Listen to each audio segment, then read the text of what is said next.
proud of myself, and today here I am because of my teachers and my family members who support me. They support me because I hard work, and my aim is to become a businesswoman. And I know the road is very hard, but I will work hard and I achieve my dreams. Thank you.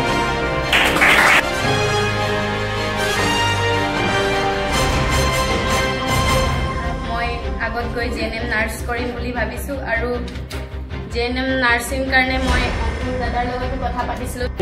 Assam চাহ জনজাতি ছাত্ৰ সন্থা ঔফুলীয়া উপশাখা তথা অসম চাহ মজদুৰ সংঘ ঔফুলীয়া প্ৰাথমিক গোটৰ উদ্যোগত ঔফুলীয়া অঞ্চলৰ যিসকল চাহ জনগোষ্ঠীয় ছাত্ৰ ছাত্ৰীয়ে চলিত বৰ্ষত শিক্ষাৰ্থীৰে উচ্চ আৰু উচ্চতৰ মাধ্যমিক চূড়ান্ত পৰীক্ষাত উত্তীৰ্ণ হৈছে। আজি বিশেষ অভিনন্দন অনুষ্ঠান আয়োজন কৰি তেওঁলোকক অকণমান প্ৰেৰণা আৰু উৎসাহ যোগাবলৈ বিশেষ অভিনন্দন অনুষ্ঠান আয়োজন কৰিছিলে। আৰু অভিনন্দন অনুষ্ঠানত উপস্থিত থাকি ছাত্ৰ ছাত্ৰীসকলক নমস্কাৰ। অসম চাহ জনজাতি ছাত্ৰ সন্থা ঔফুলীয়া উপশাখা আৰ্টছৰ উদ্যোগত আৰু স্থানীয় ৰাইজৰ সহযোগত 2025 বৰ্ষত পাছ কৰা ছাত্ৰ ছাত্ৰীসকলৰ অভিনন্দন অনুষ্ঠান।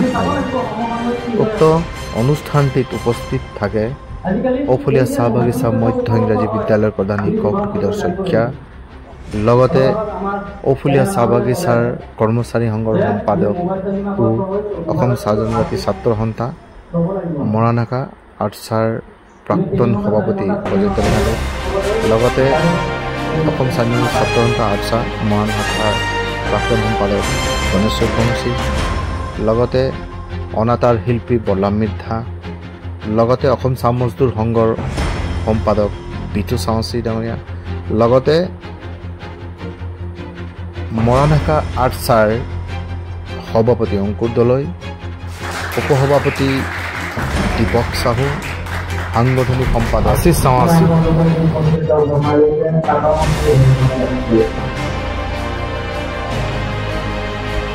আমি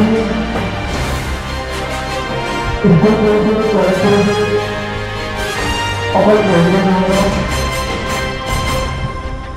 পঢ়াৰ উদ্দেশ্য এটা থাকিব লাগিব। আমি পঢ়ি পিনে কি কৰিব লাগিব, কোনটো দিশত আগবাঢ়িব লাগিব। আজি আমাৰ দিন গ'ল, আমি যি সময়ত আছিলোঁ সংগঠনে কৰিলোঁ বা কি কৰিলোঁ, কিন্তু আজি আপোনালোকে একেজনৰ ঘৰৰ একেজন অভিভাৱক হ'ব পাৰে, গাৰ্জেণ্টো হ'ব পাৰে, একেজন অফিচাৰো হ'ব পাৰে, কিন্তু আপোনালোকৰ থ্ৰুদি এই বস্তুটো হ'ব। আপোনালোকে প্ৰত্যেক বছৰ জানে যে আৰ্টছাৰ প্ৰগ্ৰাম এইটো পাতে। আমি আৰ্টছাৰ প্ৰগ্ৰামত আহিলে কোনটো ডিচিপ্লিনত আহিব লাগিব, কেনেকৈ হাত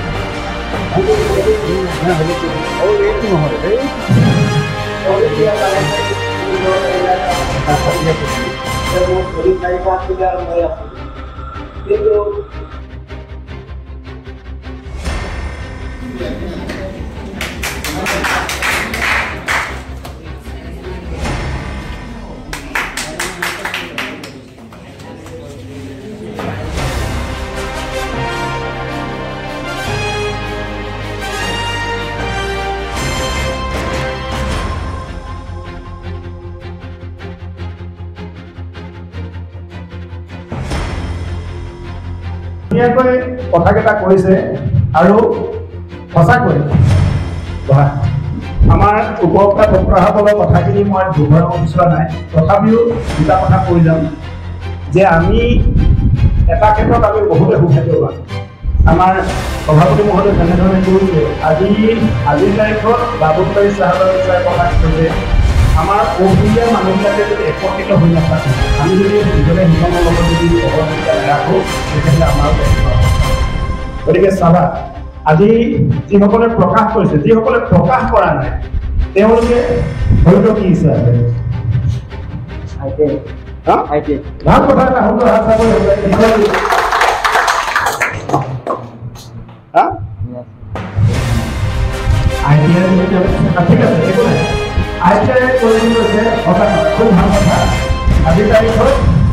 প্ৰশিক্ষণটো প্ৰয়োজন আছে হয় না ITI ল'ব লাগিব আৰু সেইমতে আমি জীৱনটো গঢ়িব লাগিব এটা সুন্দৰ আশা কৰিয়ে তোমাক আশীৰ্বাদ কৰাৰ কাৰণে আমি জনাইছোঁ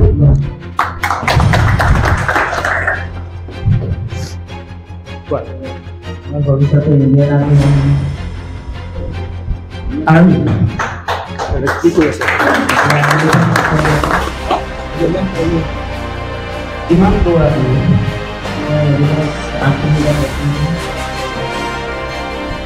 দুটা চাব লাগিব ভাল কথা অভ্যাস কৰিব লাগিব 8 কিলোমিটাৰ 10 কিলোমিটাৰ দৌৰি যাব আমি কেৱল ইণ্ডিয়ান আৰ্মিত যাবৰ কাৰণে 8 কিলোমিটাৰ দৌৰিছে সেইটো যদিও বা 8 কিলোমিটাৰ দৌৰি যদি ইণ্ডিয়ান আৰ্মিৰ পষ্টত নাপায় তেওঁলোকে অসম পুলিচতো পাব গতিকে অভ্যাস থাকিলে এটা ভাল যেতিয়া স্বাস্থ্য থাকিব যিকোনো কামে কৰিব পাৰিব একেবাৰে মানে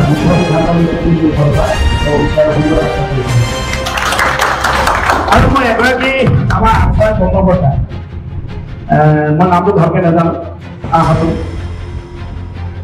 তুমি যিহেতু এগৰাকী উদ্যোক্তা হিচাপে যোৱা বছৰ তোমাক পাইছা আৰু এই অনুষ্ঠানৰ জৰিয়তে আমাৰ ভাইটি ভণ্টিসকলক বা আমাৰ সহকৰ্মীসকলক আমি কেনেধৰণে আগুৱাই দিব পাৰিম তোমাৰ কিবা পৰিকল্পনা আছে তুমি ভৱিষ্যতে আশাৰ জৰিয়তে আমাৰ সমাজখনক কেনেধৰণে আগবঢ়াই দিব বিচাৰিছা অলপ চলি কৰিব Congratulations for your medical result and congratulations. I have to go to the future planning to sabe korise. Sabe je future planning korise hamo future planning ko delegate korise it's very knowledge. Ete ma bottom teacher kori asu seminary school mein apne ko bhal kore koribo and all the best for your future.